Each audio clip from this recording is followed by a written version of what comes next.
Hello friends, welcome to our Mark Explanation channel. তো আজকে আমরা এক্সপ্লেন করব my wife is a fox spirit chapter 34। ওকে, দাজি মিঙ্কাও এখানে ভিতরে কথা বলতে গেছিল মিঙ্কাওয়ের সাথে। তো এখানে জিশাওকে বাইরে করে দিয়েছিল, আর জিশাও এখানে বাইরে এসে বলতেছে পুরনো বন্ধু। হ্যাঁ, মানে ওই যে দাজিকে পুরনো বন্ধুর কথা জিজ্ঞেস করতে চেয়েছিল মিঙ্কাও।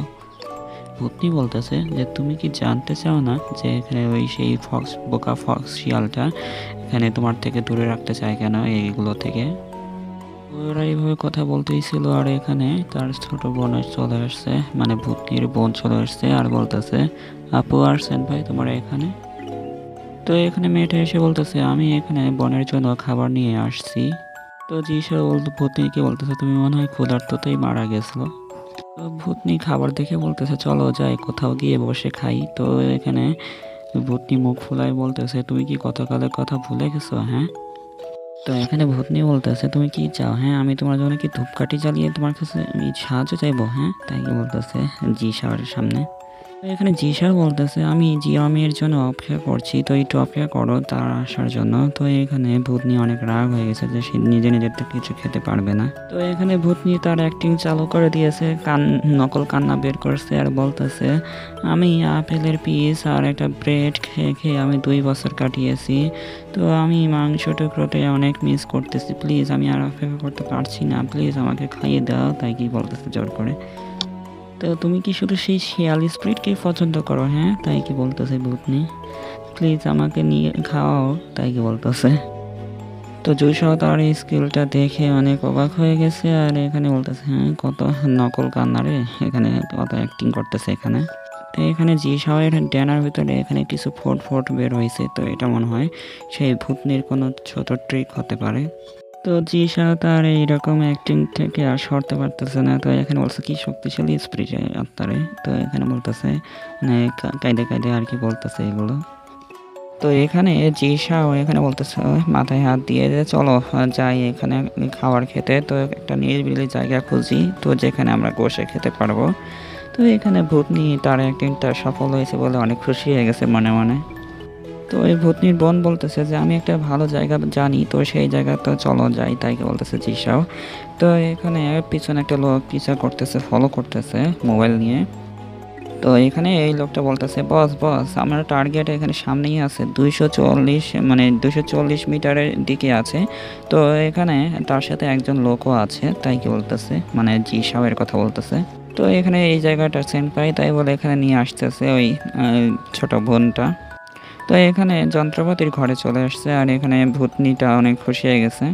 তো ভূতনিটা ওইটা মজা নিয়ে বলতেছে যে একটা লোক আর একটা মেয়ে এখানে একটা ঘরে সরঞ্জাম মানে যন্ত্রপাতির ঘরে একা। তো তারা দুজন প্রেমের আর কি ঘুঘু গল্প শুনতেছে, মানে গল্প বলতেছে এরকম আর কি বলতেছে। তো এখানে জি বলতেছে আপনি। তো এখানে সেই ছোট বোনটা এখানে মানে সেনপাই বলে ডাকতেছে, আর এখানে তার জামাটা টান দিয়ে বলতেছে যে এখানে বসো, এখানে বসার জায়গা আছে। তো আপনি তো নিজে নিজে বসতে পারেন, তো আমাকে এবার ঠেলা দরকার কি ছিল? তাই কি বলতেছে এখানে। তো এইখানে ওই মেয়েটা আর কি পার সাথে পা লেগে আর কি আটকে গেছিলো, তো তার জি শাওয়ের উপরে পড়ে গেছে, একটা ভুল জায়গায় পড়ছে তো এই পায়ের মাঝখানে। তো এখানে মেয়েটা অনেক শরম পেয়ে গেছে, কিউট চেহারা বের করছে। তো জি শাও এখানে ঘাবড়ে গেছে আর বলতেছে হ্যাঁ আপনি কি এখানে মানে জিয়াও বাইকে এখানে খাওয়াতে আসেননি? তো আপনি আমার উপরে এমন ধাক্কা দিয়ে পড়লেন কেন? তাই কি বলতেছে জি শাও অনেক ঘাবড়ে। তো এখানে জিসা অনেক কল্পনার রাজ্যে চলে গেছে, আর বিভিন্ন রকম কল্পনা করতেছে এই মেয়েটাকে নিয়ে। তো এখানে বলতেছে সে আমাকে হঠাৎ করে ধাক্কা দিল, আমাকে কিছু করতে হবে নাকি তাকে তুলিয়ে মানে তুলে ফেলে দিতে হবে, এরকম করে আর কি কল্পনা করতেছে বিভিন্ন রকম। তো এখানে সব বলতেছে আপনি আক্রমণাত্মক হতে যাচ্ছেন মানে কি? হ্যাঁ, আপনি কি সম্পর্কে বিড়বিড় করতেছেন? জিসাওকে বলতেছে। তো জিসাও ঘাবড়ে যায় বলতেছে কিছুই না, আপনি খাচ্ছেন না কেন এখনো? তাই কি বলতেছে। তো এখানে জিসাওকে বলতেছে ওই ছোট বোনটা যে তুমি কি আমাকে দোষী অনুভব করছো, হ্যাঁ, নাকি অন্য কিছু অনুভব করছো আমাকে নিয়ে? তো এখানে বলতেছে এই অফারটা তো এখনো মানে সম্পূর্ণ হয়নি। তাই কি বলতেছে ভূতনি। তো জিসাও এখানে বুঝতেছে না যে কি হচ্ছে এখানে। তো জিসাওর সামনে এখানে হাঁটু গেড়ে বসলো। তো এখানে হাঁটু গেড়ে বসার পর এখানে অনেক মানে শরম পাচ্ছে বসার মানে ক্ষমা চাওয়ার জন্য। তো এখানে মানে সাহস করে এখানে হামু দিয়ে বলতেছে তো জি সবার সামনে এখানে বসে বলতেছে, আমি এখানে 15টি খাবার নিয়ে এসেছি আমার বোনের জন্য খাওয়ানোর জন্য, তো প্লিজ আমার খাবারটা গ্রহণ করুন, তাই কি অনুরোধ করতেছে।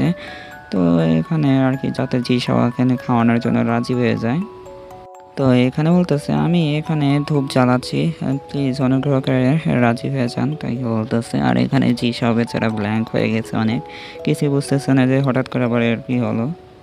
তো আজকের চ্যাপ্টারটা এ পর্যন্তই, দেখা হচ্ছে পরে ভিডিওতে। ভিডিও ভালো লাগলে অবশ্যই কমেন্টে জানিয়ে দেবেন, আর যারা নতুন এসেছেন অবশ্যই চ্যানেলটিকে সাবস্ক্রাইব করে যাবেন আর লাইকটাও করে যাবেন। দেখা হচ্ছে পরের ভিডিওতে, বাই।